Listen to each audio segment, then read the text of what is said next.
for that little child with no father,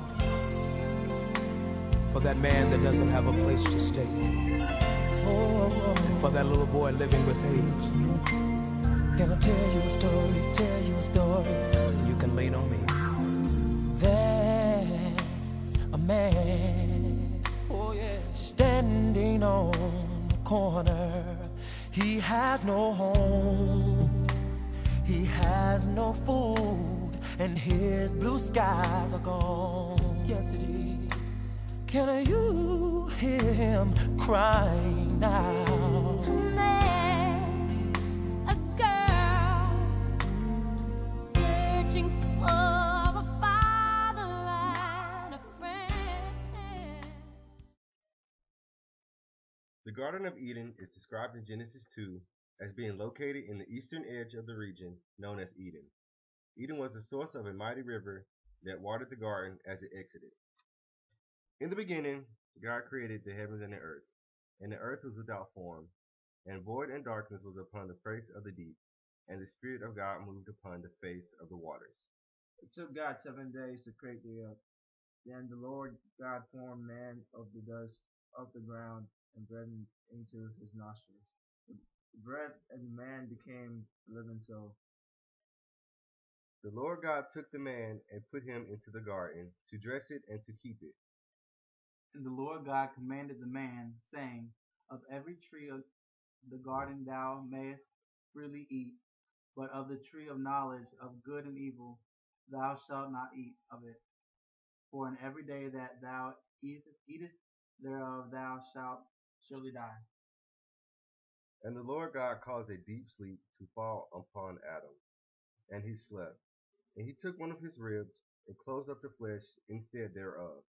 And the rib which the Lord God had taken from man made he a woman. He brought her unto the man, and Adam said, This is now bone of my bones, and flesh of my flesh. She shall be called woman, because she was taken out of man. Therefore shall a man leave his father and his mother, and shall cleave unto his wife, and they shall be one flesh. And they were both naked, the man and his wife, and were not ashamed. Now the serpent was more subtle than any beast of the field which the Lord God had made. And he said unto woman, Yea, hath God said, Ye shall not eat of every tree of the garden. And the woman said unto the serpent, We may eat of the fruit of the trees of the garden, but of the fruit of the tree which is in the midst of the garden, God hath said, Ye shall not eat it, neither shall ye touch it, lest ye die.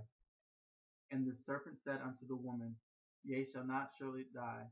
For God doth know that in the day ye eat thereof, then your eyes shall be opened, and ye shall be as God, knowing good and evil. And when the woman saw that the tree was good for food, and that it was pleasant to the eyes, and a tree to be desired to make one wise, she took of the fruit thereof, and did eat, and gave also unto her husband with her, and he did eat.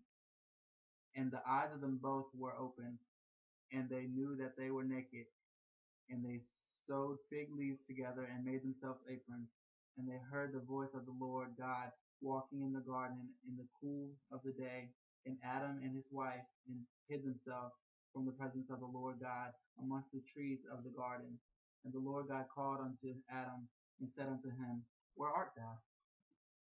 And he said, I heard thy voice in the garden, and I was afraid, because I was naked, and I hid myself. And he said, Who told thee that thou wast naked?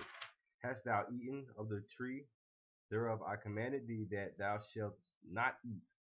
And the man said, The woman whom thou gavest to be with me, she gave me of the tree, and I did eat.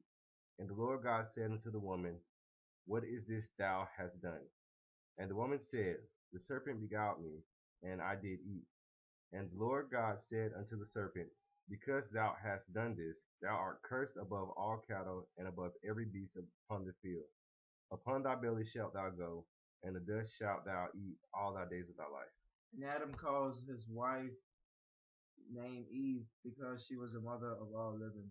Unto Adam also and to his wife did the Lord God made coats of skins and clothed them. And the Lord God said, Behold, the man is become as one of us, to know good and evil. And now lest he put forth to his hand and take also of the tree of life, eat and live forever. Therefore Lord God sent him forth from the Garden of Eden to till ground from whence he was taken. And that is the story of Adam and Eve.